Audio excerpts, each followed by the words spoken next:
So today I'm so excited to introduce you to one of my clients, and we are going to have a chat about depth psychology coaching and my client's experience and how her perspective on her life and her relationship with the world has changed because of it. So, Dr. Marie McCausland, PhD, MPH, CLC, and CPD, is a researcher, certified lactation counselor, certified postpartum doula, and founder of Doulify, a platform dedicated to connecting families with their local village of support. A nationally recognized maternal health advocate, Marie brings both academic expertise and lived experience to her work, supporting parents and reimagining systems of care. In addition to her work in maternal health, Marie is a playwright, songwriter, and actor. Her one woman musical play, Paragon, was created using songs she wrote over 4 years while processing trauma and healing through depth psychology, EMDR, and traditional talk therapy. Through her creative and professional work, she explores the intersections of psyche, story, motherhood, and meaning. She lives with her husband, Jeff, and their two children, Jeffrey and Matilda, who she calls Tilly. So you're going to love our conversation. Marie is delightful, and she really is going to be very specific about how depth psychology and some of the concepts and theories came to life in her experience and how it's impacted her life. And she has a beautiful personal story that she is sharing as well. So, on with our conversation. Good morning, Marie. Thank you for coming to my podcast, Dose of Depth. Of course, I'm happy to be able to join you. I'm really excited to have you. As I was saying, it's been a while since I have interviewed one of my own clients, like 3 years, and there's just no better way to communicate to people who maybe are like, oh, what is depth psychology coaching, right? Other than having my clients sort of explain the experience in their own words. So I don't know. Well, first I thought we could just start by, you just telling my listeners and viewers like who you are. What do you do? And you're a mom, and like, what is your life like? Yeah, so I'm Marie. I am a doula and a researcher. Um and I have been trying, especially in the last like year, to really understand who I am. Mm. And because I had realized so much of my self-worth was really dependent on others' views of me. And when I had been asked the question before, like, what do you think of yourself? And not like what others think of you, what do you think of yourself? And I couldn't think of a single thing.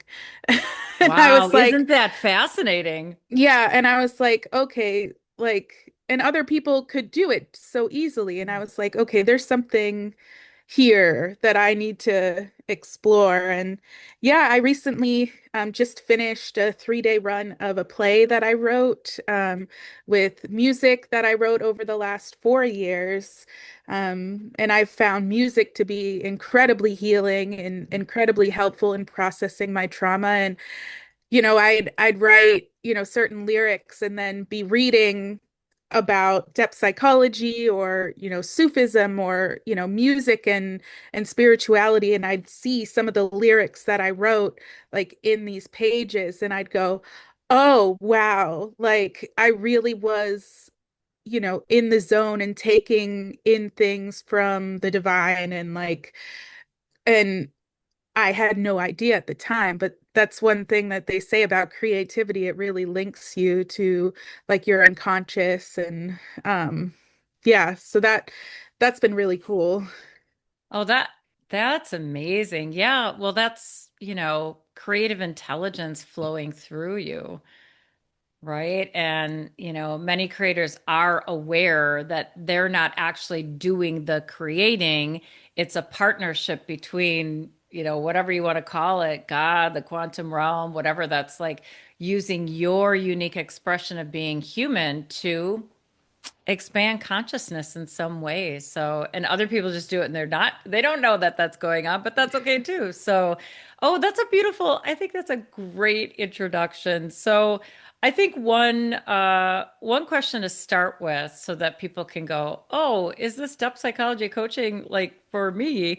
is I think the story of how we started working together is a cool story. So, first of all, like what and synchronicity I think was definitely involved. So, first of all, like before you found me, like what was happening in your life? Like you kind of talked about, it sounds like it was a little while ago where you started becoming more aware of like, huh, who am I? It, Yeah. right? And I don't really know. So like what was going on in your life and what was sort of like the tension, the friction, and like and then suddenly and then you could tell the story of like how we connected. Yeah. So I actually the way we connected was is kind of insane in that I used to go to these pitch not really competitions, but like 5 minute pitch fests. And the founder of Dreamigos was one of the other folks who would come to this pitch. And there was a while where both of us were like every week, like we were one of the pitches. Oh. Um, and so I became linked to him on LinkedIn. And when he launched the Dreamigos app, he, sent me information about it, and I was like, "Oh, that's really interesting."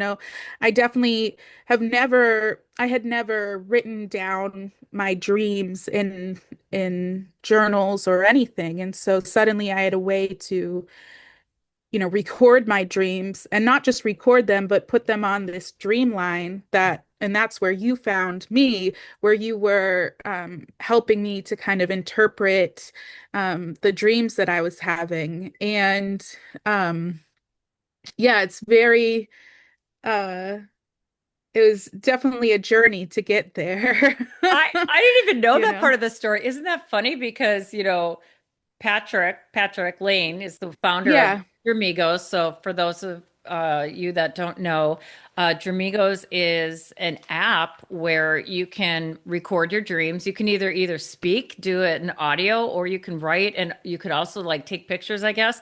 And you can just store it. I have other clients who they never share their dreams on the Dreamline. They just store them and then they bring them to the session and then we talk about them. And then you have this option that you can put it out there. And there are experts like me that just, I go in there every couple of days. I'm like, oh, there's a dream to comment. And so it feels really random, but it was like, that's crazy to know that you weren't really recording your dreams because your dream world is crazy. Like Yeah. you are almost every day you've got a dream or you've got two dreams and over time I'm like, "Oh, I see a theme happening here." So, but on the other end and I don't know why because I don't always do this, but sometimes when I'm commenting on a dream and I never thought I would like really be able to do it without even talking to a person. But there's some energies being communicated. And so from time to time there'll be someone and I'll be like, I really can feel like what's going on in their life only by looking at a dream. And I might say, "Oh my God, you're a perfect candidate for depth psychology coaching." And I think Mhm. I did that for you. And so Yeah, like, what I think he connected us by email at some point is how it happened because you had been interpreting them and I was like, "Can you get me in contact with her?" Like, was I there definitely want to something learn like, more. was there something, what was it though? Was it a particular insight or comment or question or like, whoa, like what? How could she know that? Or was it like, I don't know, or was it like I'm having so many dreams, I really need to like I need a more of a framework, or like what was it that led you to actually want to be connected? Yeah, I mean, you had commented on quite a few of my dreams, and I always felt like when I was reading the comments, like it just like hit straight on, my life or what I'd been thinking about or what I needed to think about.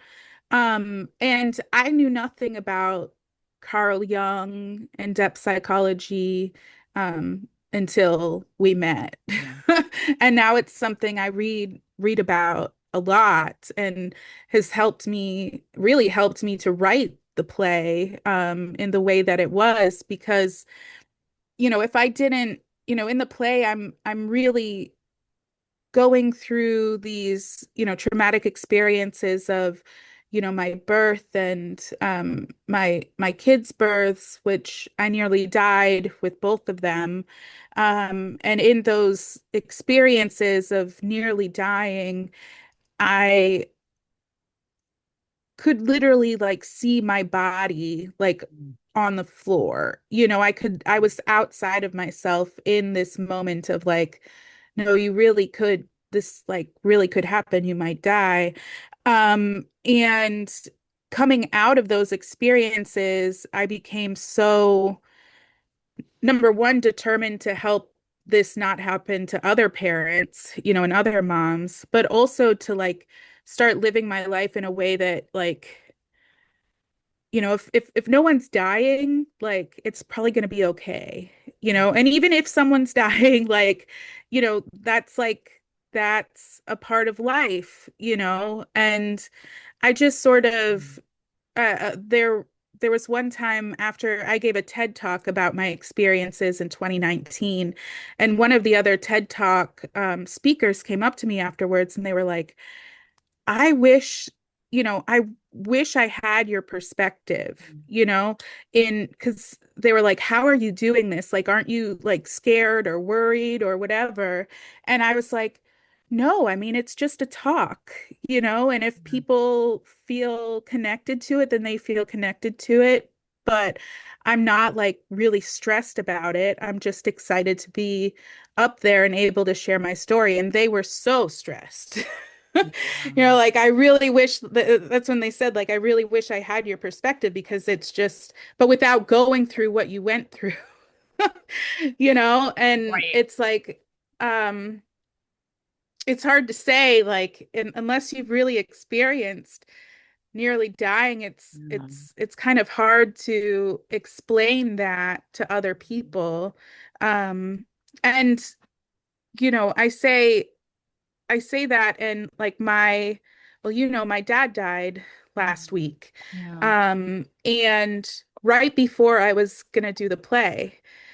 And I had this worry, and I think I might have talked with you about this, that, other people might judge me for continuing to do the play, even though my father had died. And, what I ended up doing is I addressed it in the program as well as the beginning of the play, where, I sing part of my song Paragon. um, and a paragon is like a 360-degree angle. So it's like you can go up and down in all directions, but as long as you start and end at the same place, Mm. that's a paragon. And for me, that meant like an echo or deja vu, like generational trauma. Um, and so I, would start with that, and then the narrator would say, like, what are you doing? I'd be like, I'm like, what? And they're like, how are you doing all this? And I'm like, what, the play? They're like, not just the play, but like grieving your father, taking care of your mother, taking care of your kids in a household and all these things. Like, how are you doing this? How are you surviving?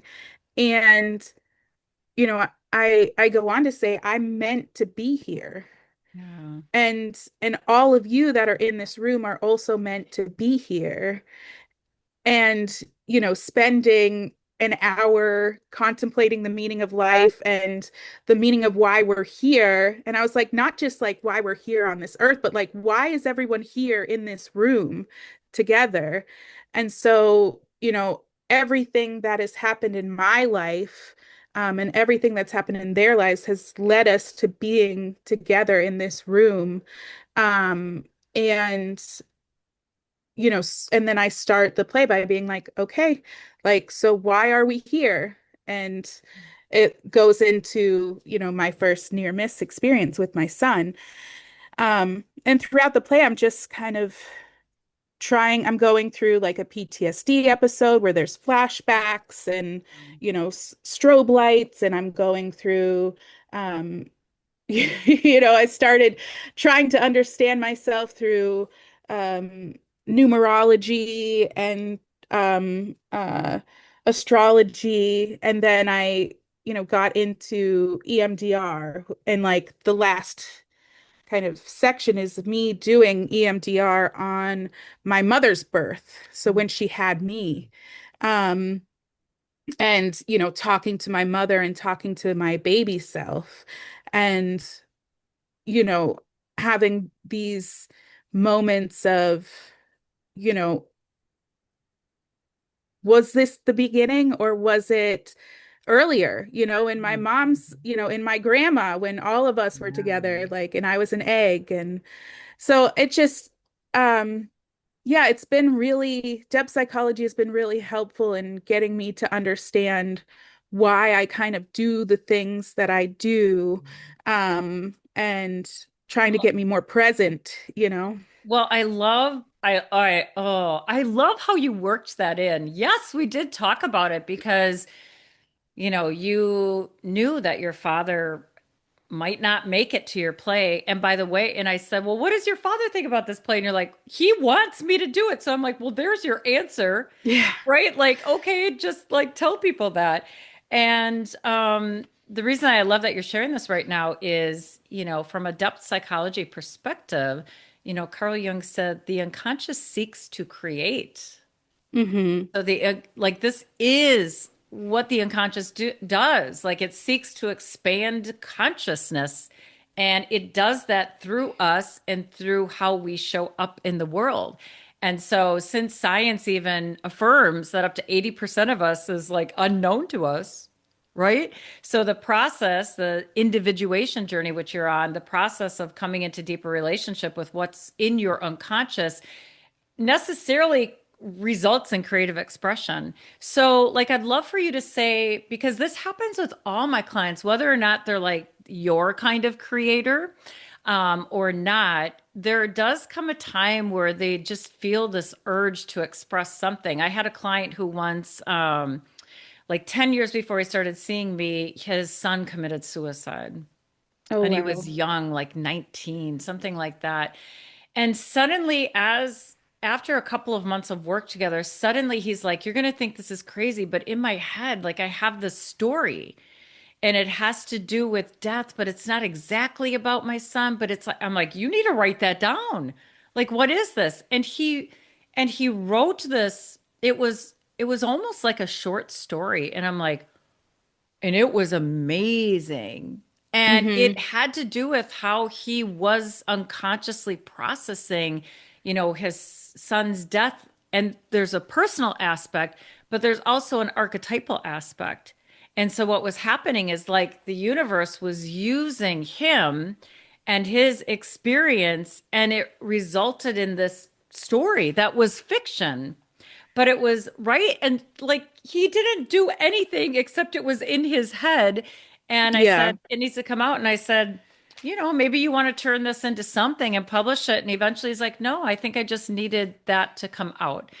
Mm. So, the unconscious seeks to create. So I love how you say, you said depth psychology even impacted and helped you with the play.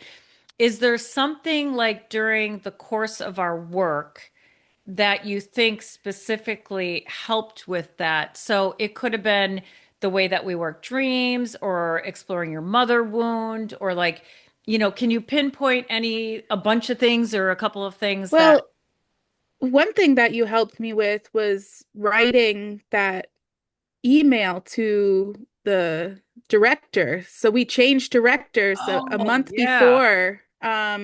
And her and I just were not aligned at all. And she had been kind of rude to me, and I had kind of reverted back to a smaller child version of myself who was too scared to kind of fight back and fight for my own, creative expression. And, you kind of help remind me, hey, you're an adult. You don't have to do that, and you helped me. You had that The start with heart. Yeah, the Start with Heart, and it really helped me to write down, how I felt in a meaningful way, and in a hopes to kind of bridge the gap in our understanding. But she ended up backing out of the play, and I think I'm very grateful that she did, even though it did kind of throw me for a loop.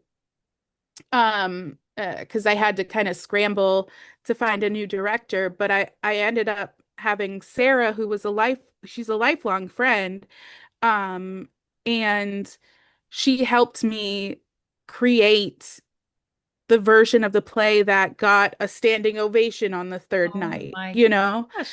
And so, I'm so grateful, um, that you were able to help me in writing that, because I needed some sort of, professional but very honest way Yeah. to describe, you know, the experience that I was having with her as the director. And she's young, and so she didn't take it very well. And I think that's part of the reason why, she decided not to continue with the play. And like I said, that was very difficult at the time. But I really, when she finally said like she wanted out, it was almost like a wave of relief, Yeah. you know? Yes. Yeah. And even because she wanted me to have the play written and finalized in like November. And when I tell you I rewrote the structure of the play while my dad was in hospice in a dream. Oh I my. like took a nap and I rewrote the structure of the play in my head because I realized she had been the one that was like, you need to tell it chronologically, tell your story chronologically. And um, in this dream, I was like, no, I can move these parts together and it'll make more sense.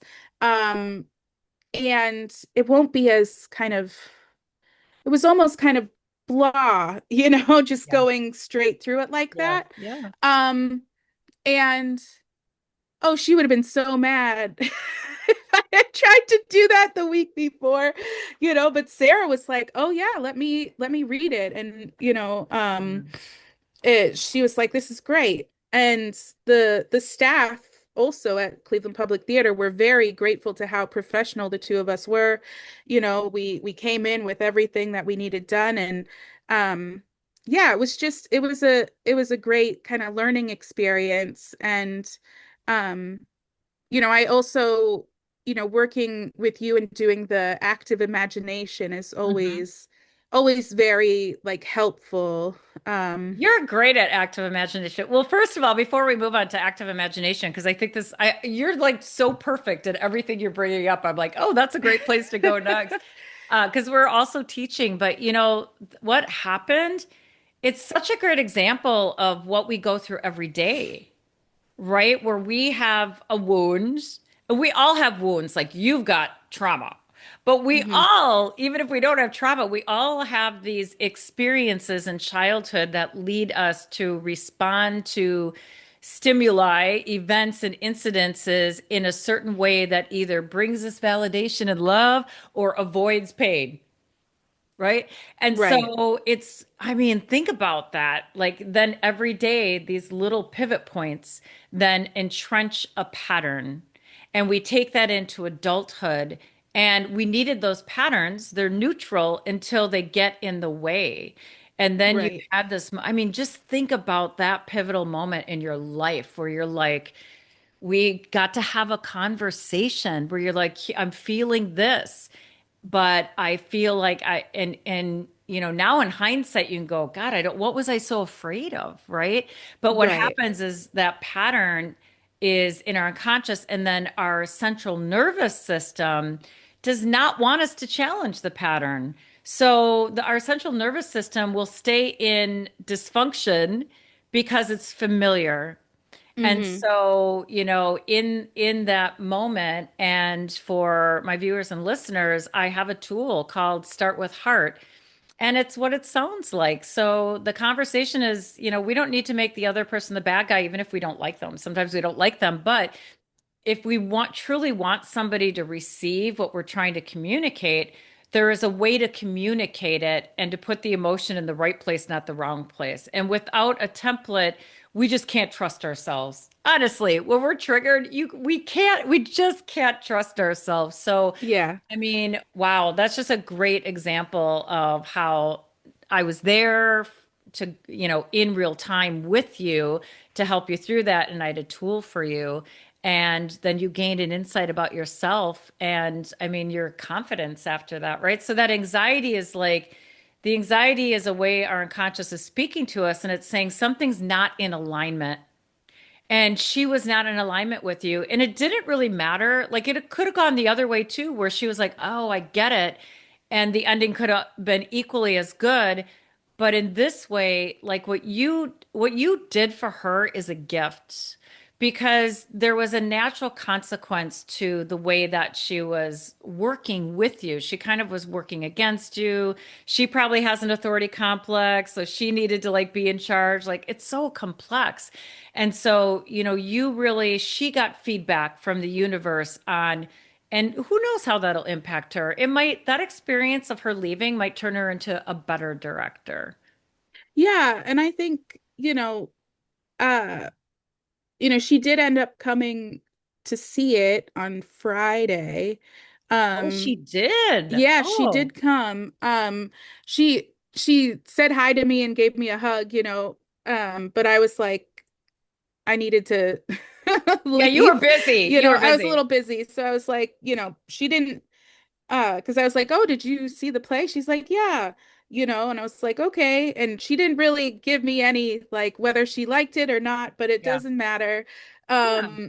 I really think, I don't think she thought we'd be able to pull it off, but we really did. Like it was so good. And the I said the reception was it was great all 3 nights, but the third night I actually didn't know anyone in the crowd and I got a standing ovation. And like they clapped for like a Oh my, minute. oh my God. Congratulations. So I'm like, wow, like and people came up to me every night, no, not just, my friends who had come to support me, but other members of the public who, either had a near miss story too, or just, had issues with their mother, and Yeah.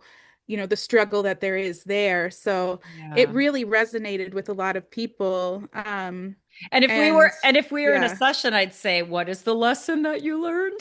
Hmm. You learned the right lesson, right? So let's talk about active imagination. So I was explaining to someone who interviewed me last night, I talk about what is different about depth psychology is we specifically invite your unconscious to the dialogue, because your Hmm. mind wants to be in charge and it does not want you to gain new insights that rock the boat at all, right? So that has to come from the unconscious. And one of the ways that we do that is by exploring dreams, of course. But another way is through active imagination, which is a phrase or concept that Jung came up with. And it really is just simply having a dialogue with images that our unconscious throws at us. So instead of bringing a dream in our session, what we'll do is start with some breath and start with that breathing that resets our sympathetic nervous system. So we're relaxed, and then we'll check in with the body, because our unconscious speaks to the body, and there might be something going on in the body, and we can connect that to chakras, energy centers. So maybe there's like a itchy forearm, or scalp, or there's like, oh, my right hip, or whatever it is, right? And then from that, we invite an image. And then what we'll do with the image is watch it shapeshift and ask it to move out of our body.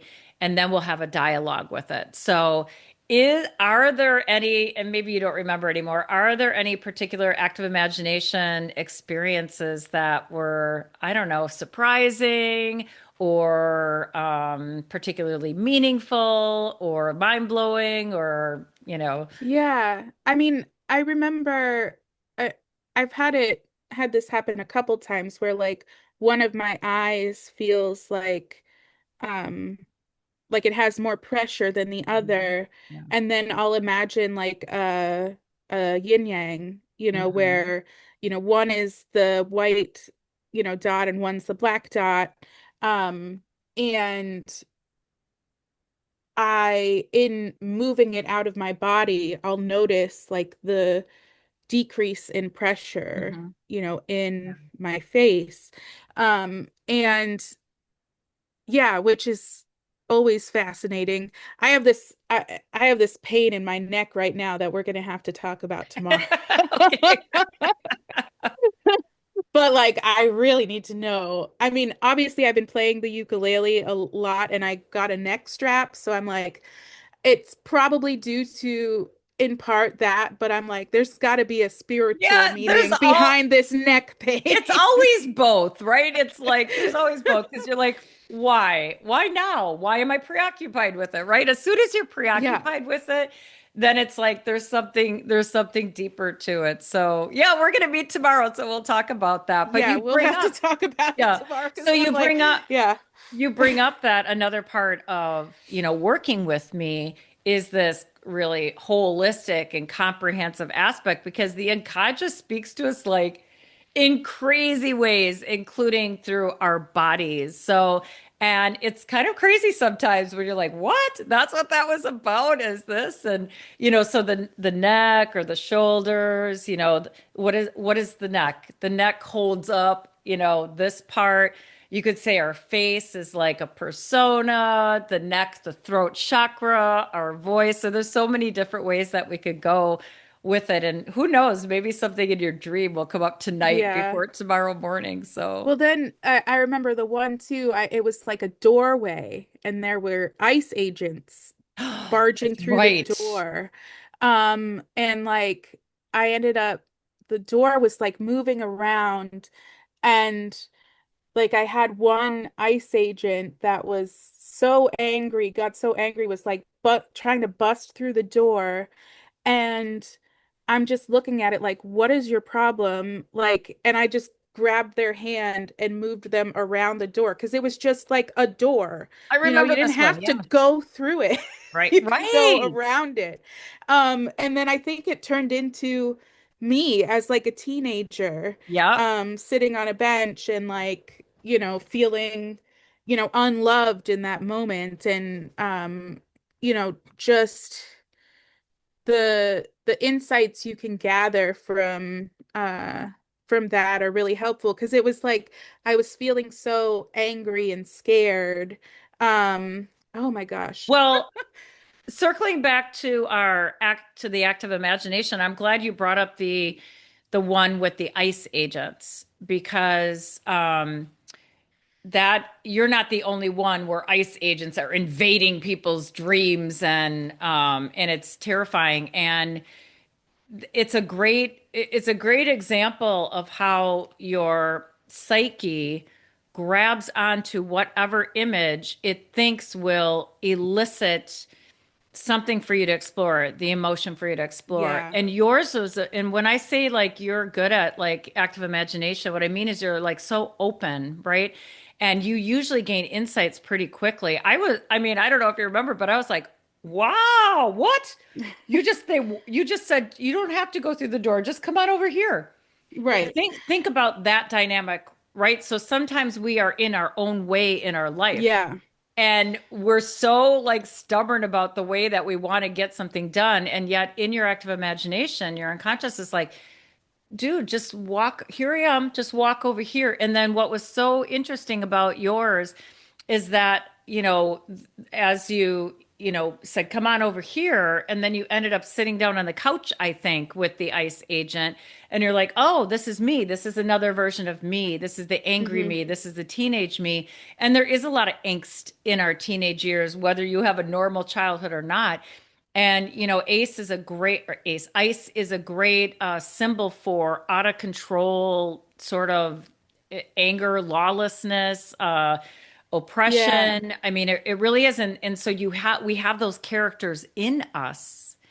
Yeah, And and I think, I don't know if it was that active imagination or another one or combined, where it helped me realize, like, so I do a lot of advocacy work. hmm Um, and, you know, I was realizing that sometimes, well, and I put this in the play too, like advocacy in a lot of ways has become my form of self-harm because it was like creating this angst artificially in in my body, yes, where I needed to fight, for maternal rights. I need to fight for, the doulas in Ohio. And all those things are like obviously good things to be yes, fighting for, right? But it also was me not being able to fight my mom, yes. So and you, and yes. this being a way for me to like do that, but not actually ever confronting how angry I was with my mom. So beautiful. Like I said, you Yeah. just keep going exactly the right places. So you discovered, that there was another hidden agenda for your advocacy work. And I had the same realization when I think I was 48 and I was getting a United Way award and I was doing a speech and at the end of it, I prepared to say this. I said, I realize I walk around making a difference being me. And I Hmm. just started sobbing. And then later on, that brought like a sense of humiliation and humility because I was like, oh my God, the whole purpose of me being an activist has been to get external validation and make myself feel good about myself. I'm like, oh my Hmm. God, I don't like that. So then that doesn't mean that the advocacy work you've done is not good work. It's that you can be a more effective activist if you could detach from that part of what's driving it. Right. So, so that's another beautiful moment for you because if you can sort of release the trigger behind it, you'll be able to see more clearly and you won't be as angry. And while Yeah, and anger, I yeah. think that helped me a lot in these past couple weeks where my dad was in hospice. And I tell you, it was so crazy. My car and my dad's car, which we use, both got engine lights. And so I wasn't going to be able to go see my dad in hospice. And Mm, my brother offered to pick me up and take him there every day. I mm, didn't even ask him. And oh, he offered, and then but there was going to be one day where the Sunday before my dad died, we were gonna pick up my mom. And my friend Sarah let me borrow her car. So I had been thinking, okay, now I don't have to go be in the car with my mom and my brother. I can just drive myself. And but then my brother sent me this text that was like, I can pick you up and then we'll go get mom and it'll be this, we'll have this loud, crazy ride together. And I oh, was like, oh man. And I was like, okay, I can't let my irritation with my mother stop myself from being in the moment there with my brother, who I think yeah, needed my help as much as, oh, I needed his. And if I still had been holding so much resentment and anger towards my mother, yes, we wouldn't have had those moments together, yeah, which I think were really essential to our like bonding and yeah, like what we needed in those last days with my dad. Um, because he passed beautiful. away that next day, That's in the beautiful. early morning. And he passed away. So he and my mom were both born on August 22nd. Hmm. Um, and he passed away at 8:22 in the morning. Wow. Oh my God. And I don't know what that means. Maybe that's something else we can talk about. But Yeah. it was like, so it was just so strange. And um, but yeah, I think doing this work has helped me be more conscious of my unconscious and like Yeah. what really is driving me to do things and trying to stop it, Yeah. when it's not a helpful thing, Yeah. you know? Oh, I love that. That's a beautiful way to end. And I really appreciate you sharing. I mean, these are personal things to share, but it's the way to like get people to understand the power of the work. So as like your last thoughts, like how would you maybe fill in these blanks? Like, if you're struggling with such and such, or if you're curious about this, or if you're stuck in this, fill in the blank, then, this is how depth psychology might help you. Um, yeah. I mean, if you're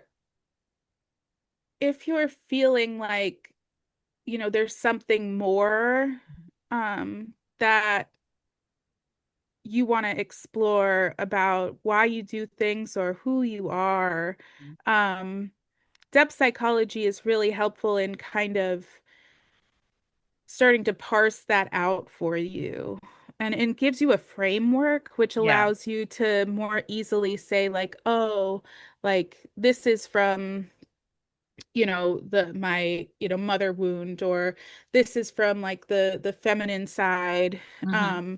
And so it really has been helpful, and I've just you've been helpful in providing me with like different books to read as well, because I'm Hmm. a book hoarder. Yeah.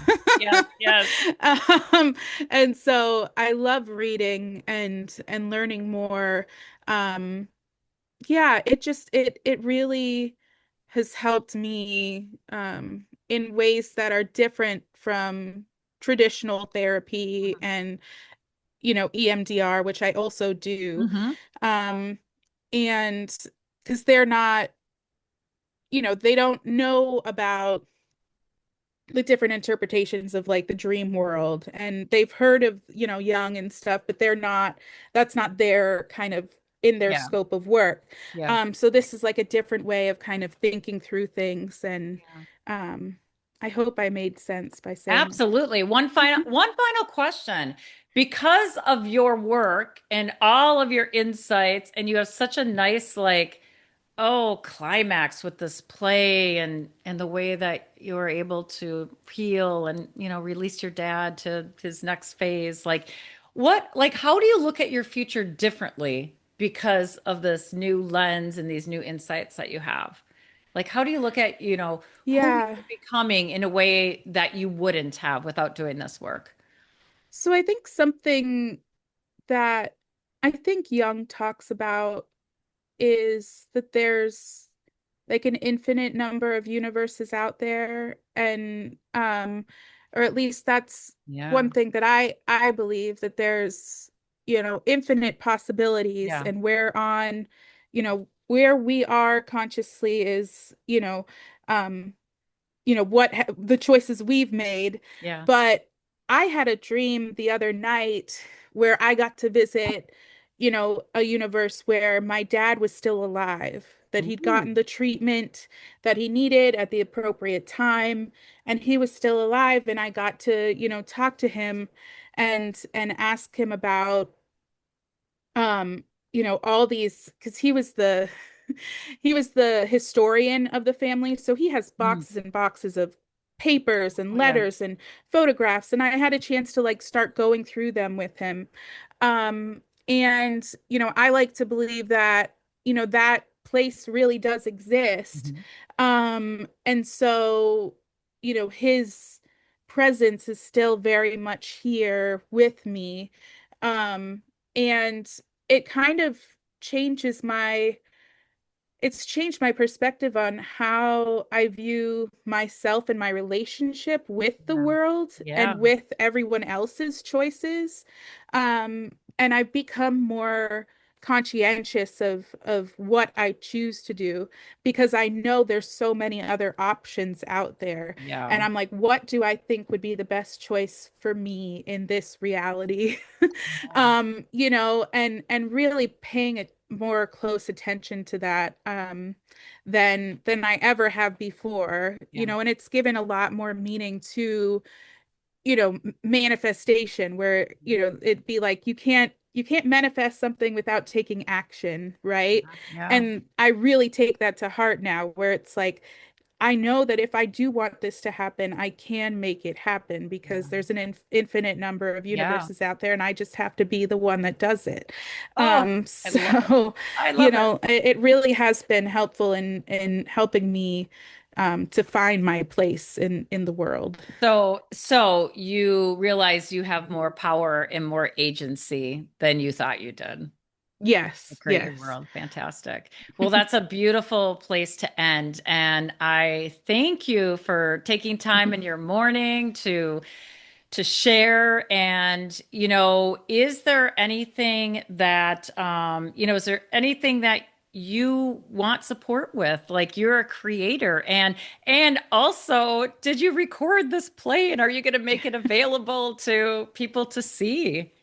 Yeah, so I did record it. It's not the best recording Okay. because but it is recorded and I am planning on applying for more grants to put it on like in New York City. So definitely like if folks I'm my like Instagram is doula scientist and that's a great place if you're looking for updates. And I also have a Oh, website, okay. Okay. mariemccausland.com. I And will so, I will include those links. So if people want to like, I gotta find out where she's going with this play yeah, because I think, a lot of people will be able to be moved by it or might see themselves in it. yeah, I really want to share it and, continue to share it with the world because it definitely, yeah, it's impactful. Fantastic. Well, I'll include all those links so people can keep in touch with you. And thank you. And we'll see you tomorrow morning. Okay, sounds good. All right. Thanks.